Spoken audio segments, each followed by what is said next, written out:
दिवसेंदिवस ऊन वाढत चाललेलं आहे. उष्णतेची राज्यामध्ये लाटच आहे आणि म्हणून या निमित्ताने मी आपल्या सर्वांना विनंती करणार आहे की विनाकारण आपण बाहेर जाणं टाळावं. विशेष करून दुपारी 12 ते 4 या वेळामध्ये बाहेर जाऊ नका. फार आवश्यक काम असेल तरच आपण बाहेर पडावं. आणि तसंच लहान मुलं आणि ज्येष्ठ नागरिक यांनी तर यावेळेला बाहेर पडूच नाही. तसंच आपल्याला फार जाणं आवश्यक असेल नागरिकांनाही, तुमच्या भगिनी असतील, महिला असतील, सगळं कोणाला, तर डोक्यावर कॅप घ्या, टोपी घाला, छत्रीचा वापर करा. आमच्या नागरिकांनी सगळ्यांनी रुमाल आणला डोक्यावर तरी काही हरकत नाही. पण बिना रुमालाने, बिना छत्रीने, उघड्या डोक्याने अतिशय म्हणजे बाहेर पडणं धोक्याचं आहे आणि म्हणून ते टाळावं. जास्तीत जास्त पाणी प्या दिवसभरामध्ये.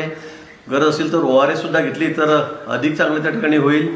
आणि म्हणून या संदर्भामध्ये सर्व सूचना सगळे मेडिकल, सगळ्या ऑफिसर आहेत, आमचे हॉस्पिटल आहेत, यांना देण्यात आलेला आहे. पुरेसा मेडिकलचा साठा राज्यभर सगळ्या दवाखान्यामध्ये आम्ही त्या ठिकाणी ठेवलेला आहे.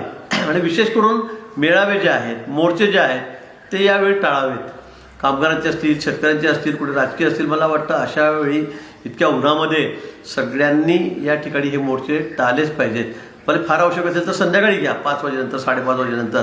पण भर उन्हामध्ये कुठलेही मोर्चे या ठिकाणी काढू नका, मेळावे त्या ठिकाणी घेऊ नका.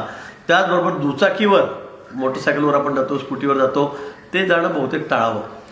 आवश्यक आहे तर अगदी चेहऱ्याला कव्हर केल्याशिवाय, गॉगल लावल्याशिवाय त्या ठिकाणी बाहेर पडू नये किंवा जाऊ नये, अशी आपल्या सगळ्यांना या ठिकाणी विनंती आहे.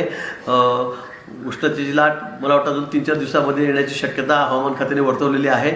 त्यामुळे आपण सगळ्यांनी ही काळजी घ्यावी, आपल्या सर्वांना या ठिकाणी विनंती.